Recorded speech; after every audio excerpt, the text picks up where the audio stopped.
বিসমিল্লাহির রহমানির রহিম। আসসালামু আলাইকুম।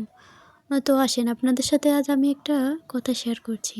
কথা বলতে কি কিছুদিন আগে আমি আর জিলফা একটা কি বলবো, মানে আমাদের দুজনের খুবই ইচ্ছা ছিল যে আমরা বাদাম কি বলবো বুঝতে পারছি না, লাগাবো বা রোপণ করব যাই বলেন না কেন। তো যাই হোক, জিলফা নাকি জিলফাদের টপের মধ্যে কিছু বাদাম এভাবে লাগিয়েছিল, তারপরেই নাকি ওই গাছ থেকে অনেকগুলো বাদাম হয়েছিল। মানে ওর থেকে আমি গল্পটা শোনার পরে আমার খুবই মন চাইছে যে আমিও এরকম কিছু একটা করি। তো দেখেন, আমি আর জিলফা কিন্তু দুজনে মিলেই প্রথমেই এটা কিন্তু আমাদের বাড়ির উপরেই, মানে বালি, এই বালির মধ্যেই কিন্তু আমরা এইগুলা এখন বুনে দিব। তো দেখেন, কোদাল দিয়ে কিন্তু আস্তে আস্তে করে জিলফাও আমাকে অনেক হেল্প করেছে। জিলফাও কিছুটা লাগিয়েছিল, আমি লাগিয়েছিলাম, এভাবেই আমরা শেষ করেছি।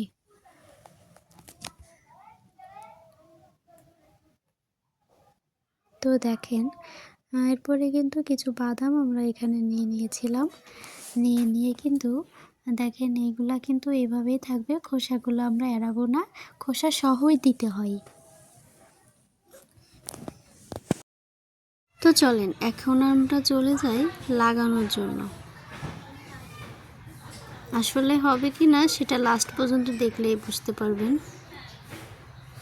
তো দেখেন, আমি কিন্তু যাচ্ছি এই একটা কি বলবো এটাকে, মোটা একটা তক্তা নিয়ে, এটা দিয়ে আমি কিন্তু এই মাটিগুলা সমান করব প্রথমে,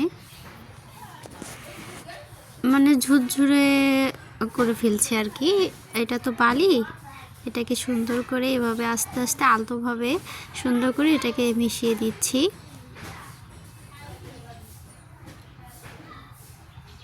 তবে আমি আর জিলফা কিন্তু অনেক সুন্দর করে খুব কষ্ট করেই এটা করেছিলাম। দেখেন, তারপরে কিন্তু জিলফা এর উপর দিয়ে আবার একটু এই মাটিগুলোকে এভাবে করে ঝুরঝুরে করে দিচ্ছে।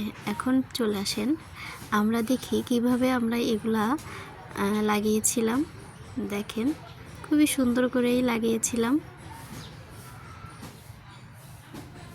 এভাবে করে কিন্তু প্রত্যেকটা দানা আমরা এভাবে পুরো লাগিয়ে দিয়েছি, মানে যতটুকু আমাদের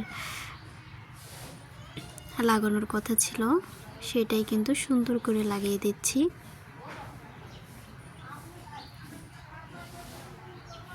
আর আমরা কিন্তু খুব রোদের মধ্যেই কাজটা করেছিলাম,